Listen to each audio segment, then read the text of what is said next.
Escape from Tarkov manages to offer a very unique experience, and despite major reservations I have with the game, the concept alone has kept me interested. At its core, I'd say the game is essentially a round-based DayZ. While I'm not fond of competitive survival games, the fact that Tarkov is the exception says a lot, and I think that's because it adds context to the gameplay. The premise is you put together a loadout for your character, choose a location to spawn, and try to make it to the other side of the map to extract. Along the way, you'll try to search for valuables while having to contend with enemy scavengers, or scavs, and other players, who are most likely hostile. Behind you.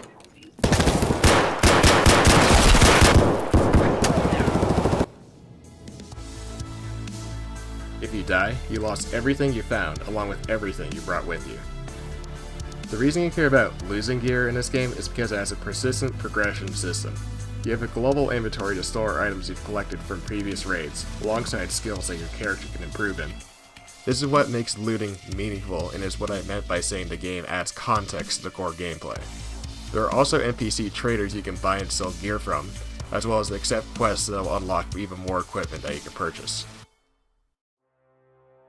Because you go into raids trying to preserve gear, there's a reason to prioritize survival. In DayZ, the only thing to do is get the best gear and shoot other players. In Tarkov, when you stumble across good gear, you try your best to leave alive with it. The fact that you're always risking your own money and equipment is a great motivator to get the player to act more conservatively. I will add that Tarkov is more forgiving than it lets on to be. You always have a tiny, secure container, and any items you put in there will not be lost upon death. Equipment can also be insured, and you'll get it back if you die and no other players take it. And if you don't want to risk anything, you have the option to spawn in as a scav, with random, low-tier equipment. Only quests can be done as your main character though, the PMC. Whatever option you choose, when you get into a raid, the first thing you'll notice when playing the game is the limited HUD. You only see your health, stance, and quick bar items. You'll have to keep track of your own ammo. There is no GPS and no crosshair. If you choose to spawn in with a group, there are no friendly indicators either, so you'll have to keep tabs on your buddies and communicate well. Okay, the gunshots are down that way.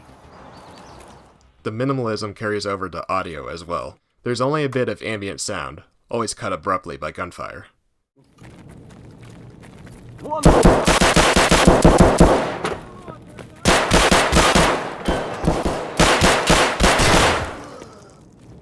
Nice. Damn. Every step and turn you make gives off some noise, making you feel constantly exposed. Oh, stab it.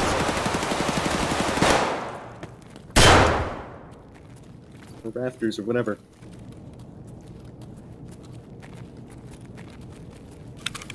I can't reload.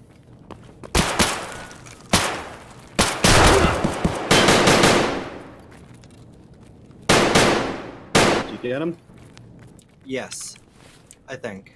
Or he proned, either way. To accompany the intense feeling, the game has a deliberate tactical shooter feel.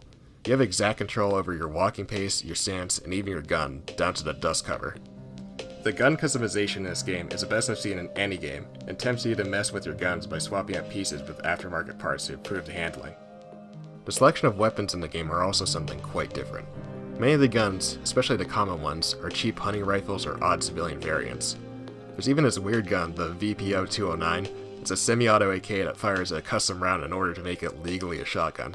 Or how about the TAZ-106, a compact, bolt-action 20-gauge shotgun that also uses 2-round magazines. Maybe I'm weird because I find these interesting, but regardless, it's refreshing to see civilian-grade firearms in a shooter. Regardless of what you bring with you, your success in this game is heavily dependent on your knowledge of the mechanics and maps. There's odd quirks. For example, you can only reload with magazines in your vest or pockets. While I'm sure to screw it over some new players, at least there's an offline practice mode to learn these things in. Unfortunately, what isn't as easy to pick up is map knowledge. At the minimum, you need to know where exactly the exit is so you can keep your gear. There are several exits per map, but only a couple open per raid. You should also learn the player spawns so you know what part of the map you start in. Then you should also memorize where the scavs spawn so you don't get jumped by them. Then you should also memorize where the good loot spawns, and which doors you can open, and where the checkpoints and camping spots are. In all fairness, I think every competitive shooter has its problem where not knowing the map hurts newer players, and it's up to you to decide if that's a good thing. What can be said is it's a much more significant factor because there's no in-game map, and you really don't want to be lost while bleeding out and searching for an exit. Let's take a break and talk about this game's price model for a bit. There are 4 editions, starting at $45 and the more expensive versions come with gameplay benefits. I've heard some debate on the topic, but as it stands, I think the game is pay to win in its current state. If you pony up $100 rather than $45 for the game, one benefit you get is a higher initial reputation with the traders. That translates into unlocking their level 2 items earlier, which, in my opinion, is the most significant progress you can make in the game.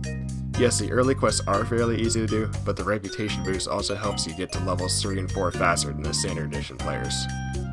What you also get with the eye-watering $140 version of the game is a larger 3x3 secure container, which is the thing you keep even when you die, and it's over double the size of the 2x2 standard one. For a casual player, it'd probably take longer than a wipe cycle to upgrade their own. Wait, wipe cycle? Oh, yeah, that's a thing. Since the game is in testing, they regularly wipe everyone's inventory, quest progress, and trader reputation with every major patch, which occurs every 5 or so months. I'm not really motivated when I know everything is temporary. But hey, they'll stop doing the wipes when the game gets released. Which, might take a while. Devs say the current raid game mode won't actually be the main content. The final game will be story-driven, with a free roam mode that'll connect all the maps together. Which is, quite ambitious for them, considering they still have serious performance issues with frame rate, netcode, and their own servers. And I really want to emphasize this, the game has terrible performance. It doesn't run well for me, it doesn't run well for any of my friends, and I have reason to believe that there's no hardware configuration that can run this game without any issues. And even if your game client runs fine, the servers clearly have their own issues with players regularly freezing in place and then rubber banding around. Beyond that, the game has had major exploits that allowed players to become invincible, along with hackers that achieve the same through more traditional methods. I feel like the only reason I put up with this game's problems is because no other game comes close to the specific mix that Tarkov offers. It's a survival tactical shooter with inventory Tetris simulation, all wrapped up within an Eastern European setting.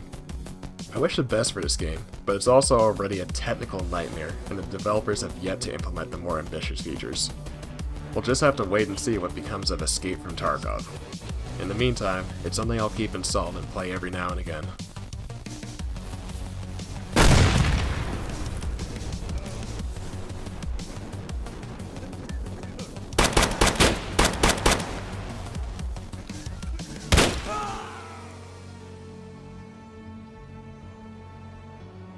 God damn.